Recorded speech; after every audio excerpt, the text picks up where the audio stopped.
Rebellious Studio presents the Mind Body Podcast with your host, Maria Angelova. Hi, Rebels, and welcome to the Mind Body Podcast, your rebellious podcast with me, your host, Maria, where it is all about a strong body, calm mind, healing, and fully living. It is my absolute pleasure to have two fabulous ladies with me today. Hello, ladies, Dr. Julie Hall and Hopi Moore. How are you ladies doing? Hi, great. Thank you. Thanks so much for having us on. Absolutely. So I met Dr. Julie at a medical conference in October, and we really clicked and got going. And I was like, you have to come onto the podcast and tell us a little bit about your journey into concierge medicine. But before we get there, we're going to start with a fun question. And I usually ask everybody to tell me 3 words that describe them, but we're going to make it extra fun today. And I'm going to ask you to give me 3 words that describes the other person. So who wants to get started? Okay, I'll start. Oh. We have 2 high initiative people. I love that. Okay, go ahead. Okay, so the 3 words that I would use to describe Julie are caring, energetic, and honest.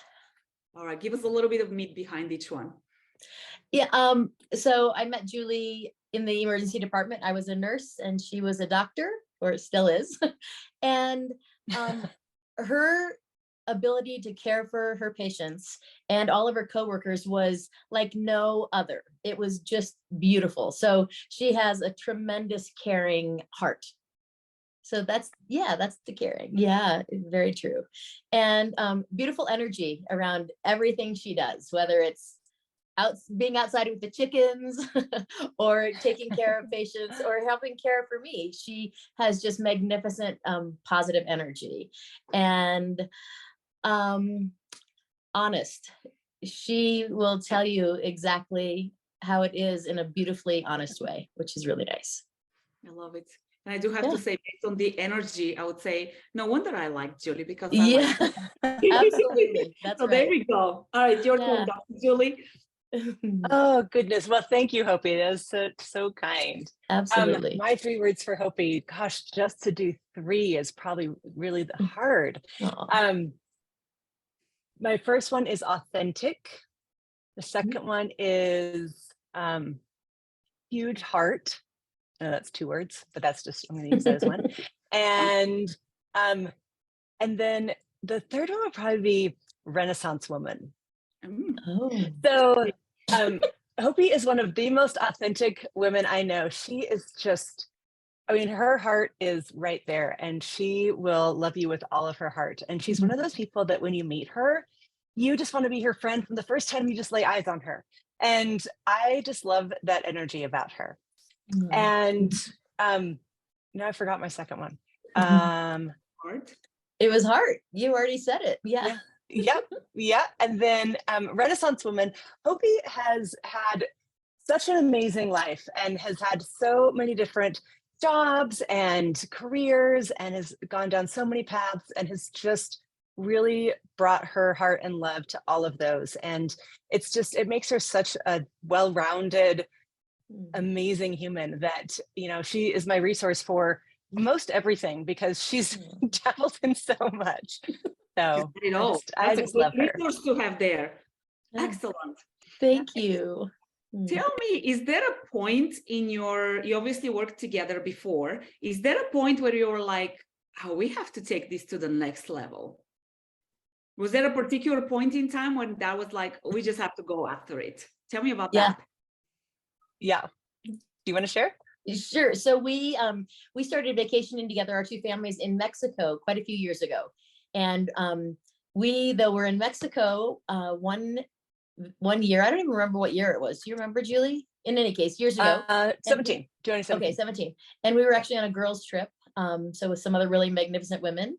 And, you know, we were like, gosh, we have so many friends and family members that come to us and ask us medical questions. They want to know, well, what do you think about this? And what about that? And we, you know, give medical advice all the time and love caring for people. And we were like, maybe we should turn this into a business because Yeah. And so that's where it really started, on the beach in Mexico.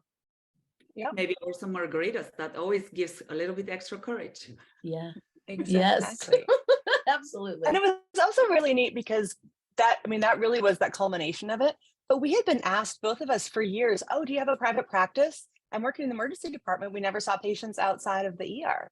And so kind of that in the back of our minds, hearing, gosh, people might be interested in working with us. Yeah. Then that Mexico trip just solidified it. And actually our website, when we renew our website, it's in pesos because we actually booked it while we were in Mexico. I love that. What about your story? That's a great story. Okay. You know what? I love that because how many times do we have a great idea and then we talk ourselves out of it? Because, oh, well, Yeah. what about this? What about that? Right? Oh, can Yeah. we really do it? The financial security, what are people going to do? Right? All of those things that start rambling into the head.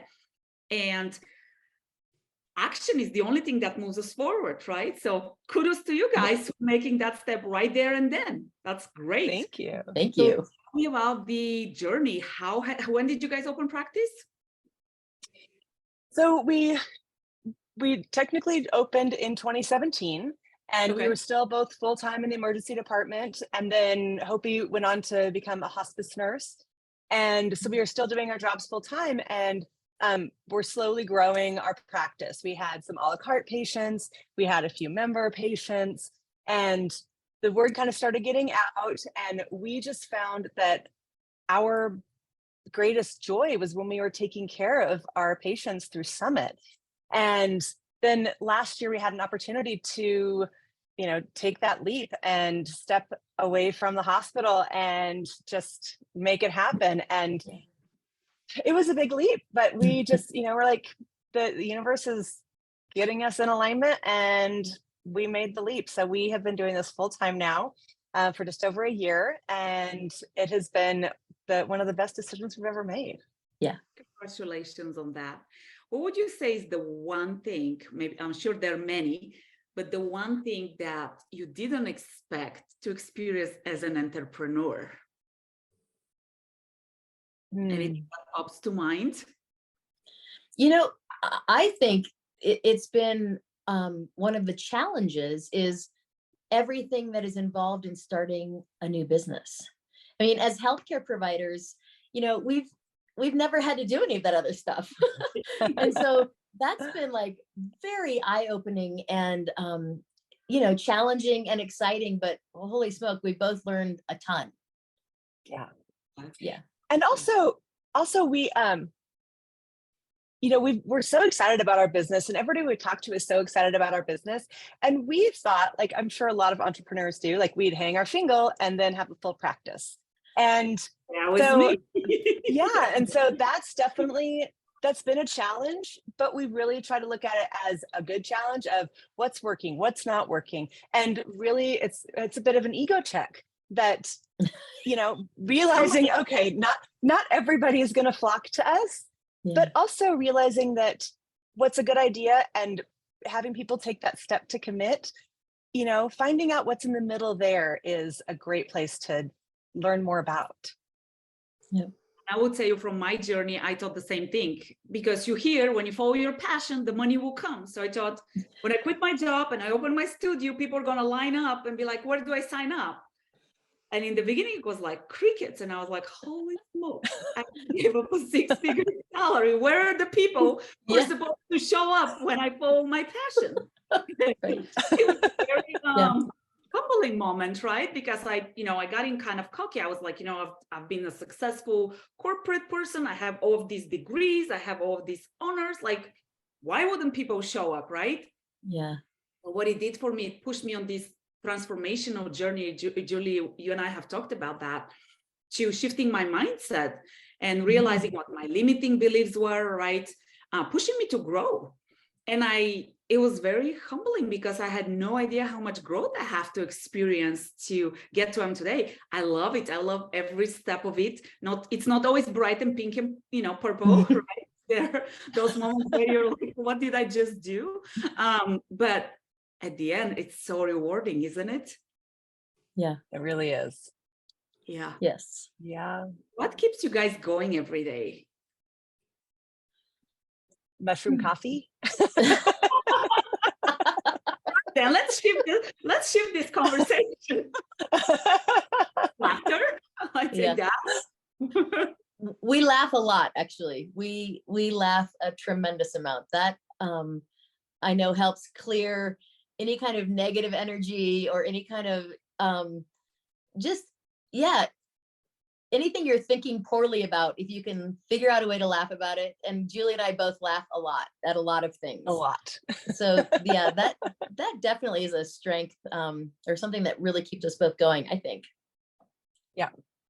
Yeah, I agree. And we were just talking about that even in some of the toughest times where it seems so dark and it seems like, how are we ever going to get out of this? Or is it worth it? Or, when you just have that heaviness, you can always find something funny, even if it's, some Black humor, or like, in medicine, we have some really interesting humor. But it kind of breaks that cycle. And if you can find that, then you can think, oh, there's always some good. You can always find some good. Yeah. And if it just gives you that time to just shake it up a little bit and say, okay, let me stop, take a breath. You have to breathe when you're laughing. Okay, let's look at it again. And so, we really do try to find that humor, and we do that with our patients a lot. And I think some of them might be a little surprised at first, like, wait a second, she just made me laugh about something that I didn't think I was going to laugh about. Yeah. And it's like, wait a second, it's, and it's all done with, coming from a place of the heart. And we all got to get through this together. Yeah.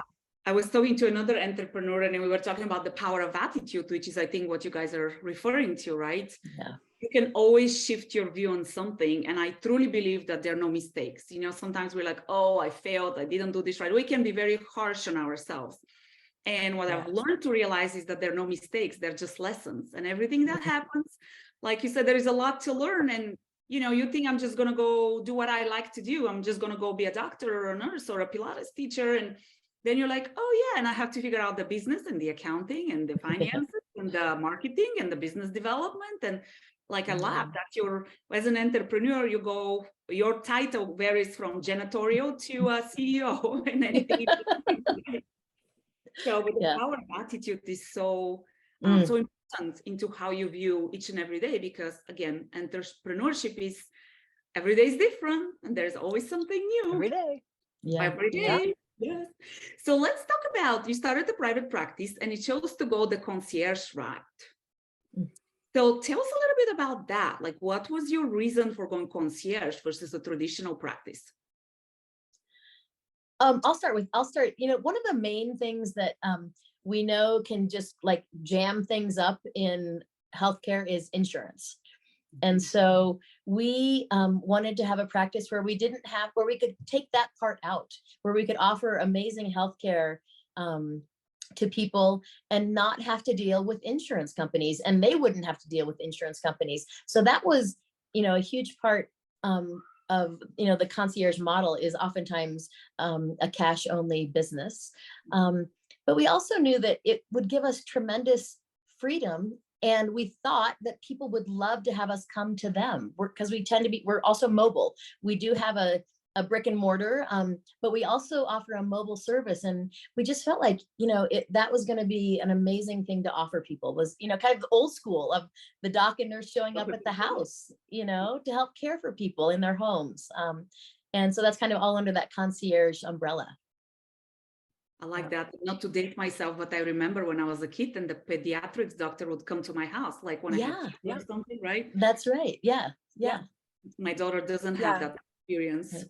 Yeah. Right. Julie, any thoughts?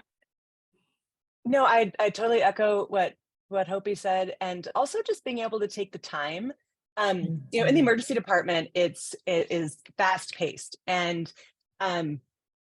so just trying to see everybody in a timely fashion when you have the data points and, corporations and all these things that are shortening the time.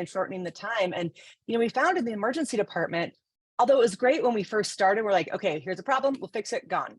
Problem, we'll fix it, next person. After a while, we both realized there's so many things that people come to the emergency department for that they could have maybe done some things preventatively to stay away from the emergency department. And, if they would have had someone that could have taken the time to talk to them and talked about exercise and talked about sleep and talk about stress and talk about your diet and really take the time to understand you, as well as making sure that you're okay from a medical standpoint. I think we can, prevent a lot of the trauma and the stress of people having to go to the emergency department and help them regain some of their control of their own selves. And so that was another big draw, is that we get to take the time to really get to know our patients and, figure out what it is that they need. And sometimes it's medicine, and sometimes it's sleep, and sometimes it's finding you and saying, I have the best Pilates instructor to help you out. And sometimes it's, come over and hang out with my chickens because they are so silly, they'll help you relax. And so it really let us, expand. And also, people would say, hey, what do you think about doing mobile Botox? Like, great, let's do it. What do you think about IV? Great, let's do it. And so we've been able to expand our practice in ways that a traditional practice might not be able to. Yep. So many great points. The one thing that you brought up that I absolutely love, because I preach that a lot, is the personal responsibility, taking personal ownership of your well-being, right? Mm-hmm. And it's so often, well, the healthcare system is broken. Well, my doctor didn't do that. And it's like, well, it's your health, right? You have to step up and do something about it. And I think a lot of people are still struggling from where I sit. When I would refer them to somebody, the first question is, do they take insurance? And it's like, no. But the other great point, Julia brought up, is being proactive versus reactive about your self-care or your health and self-care, right? Because being proactive might seem like it's more expensive in the short term, but in the long term, boy, the difference, you will know the difference, right? Because that emergency room visit is going to be a lot more expensive than being proactive and, subscribing for concierge service. And if you have to have some big procedure while you're in the ER, that's going to be costly. So I think it's very important to educate people on the importance of being proactive and taking ownership their own health. And Absolutely. then I had another point and completely lost it, but and I think also the holistic approach, right? It's your wellness is not just go take some medicine. It's maybe you didn't sleep well, maybe you don't eat well, right? Maybe you don't exercise. Like, what do you need? Oh, and I know what you was creativity, right? You can get creative with the services that you offer. We're be healthy in a box because of what you can and cannot do with insurance. So fantastic point. Okay. So what makes your concierge service different than other concierge doctors? Of course, besides you two who are fabulous. What would you say? I would say the fact that we are mobile is a big part of it. We can come to you. And the fact that we offer a lot of services that aren't in a traditional practice, like IV therapy and Botox, and we both cosmetic and therapeutic. So, we can really address people on so many different ways. And then also, again, the biggest thing is the time. So we have the time to really get in there and see what is it that you do need from us. It's not just one thing in 15 minutes. And I was just going to say that we recently introduced medical weight loss to our practice, which is another little niche. And that, for so many people is such like an amazing thing to have this help medically. And then we, we'll introduce them to, depending on what kind of, exercise they're interested in, we'll be able to introduce them to these different specialists in that field. So they just get this amazing jump start in terms of just feeling better in their bodies. It's pretty cool. Yeah, which will also help their sleep and their energy. And that's right. It's really, being able to, again, help that whole person. Yeah. And I always say that when I see my clients have great results, that's when I feel really good, right? That's what fume is, to like, oh, I just had a crappy day, but look at how happy she is, how she's thriving, or how great he's doing. And that's just pushes you to repeat it again, even though when it's, again, not always pink and purple. Right. Yeah. That's great. Absolutely. All right. Really what's the name of, tell us a little bit about the practice. And if people want to find you, where can they find you? Yeah. Well, our practice name is Summit Wellness Group, and not the Summit Wellness Group, the Summit Wellness Group. and that's www.summitwellnessgroup.com. And our phone number is 970-408-1981. 1981. It was a good year. Like that. We're And so, yeah, so located- yeah. Oh, I was just gonna say we're located in Colorado, and we service though many states, depending on what your needs are. There we go. Yes.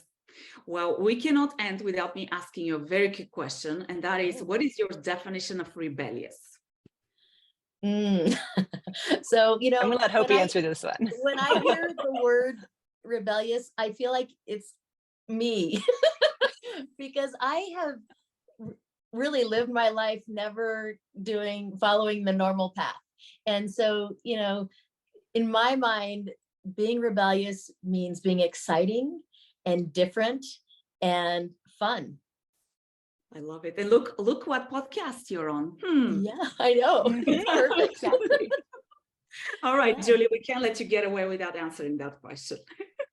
Well, I was thinking, you know, a lot of times people think of rebellious as with a negative connotation, but I really think of it with a positive connotation, like exceeding expectations, or even more so adjacent to expectations. Because, you know, when you're rebellious, you follow a different path. You're going on that side road that no one's really expecting you to do, and really succeeding. And I always think of success with rebellion.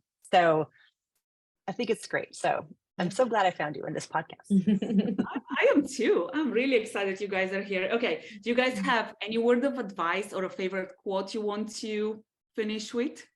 You know, I would say, I don't necessarily have a quote, but my advice would be, laugh as much as possible, find some type of movement that you love to do and do it every day, because your body will love you for it.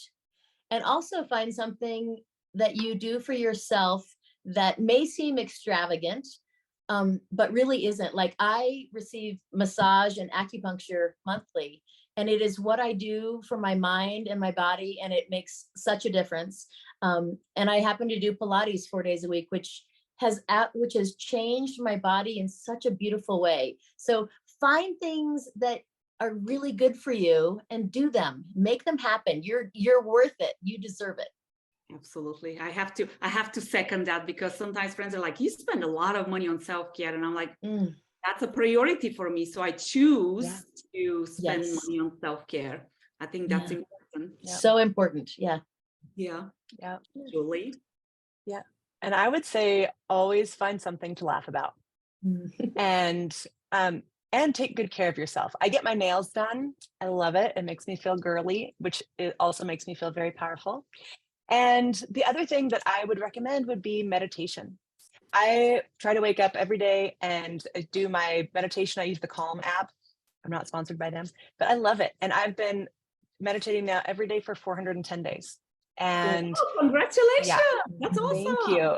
And it's just 10 minutes out of my day, sometimes even 7. And I really feel like it has helped ground me. And I find that if something is, you know, getting a little crazy, I can just drop right into those breaths, and I just love it. And so, you know, everything that Hopi said, but add a little meditation in there too. Yeah, sometimes it's those little things. So frequently people tell me like, really, that's going to make a difference? And I'm like, trust me, it will. Taking a few breaths a day, you will be amazed of the change that's going to make for you, right? Yeah. Well, you ladies are fabulous. I wish you continued success. And for everybody listening, I do hope you enjoyed this connection. Do follow those ladies and make it a rebellious day. Thank you, ladies. Thank you. Thanks. Bye. Can't get enough of those rebellious conversations? Do make sure you subscribe, like, and share with your friends.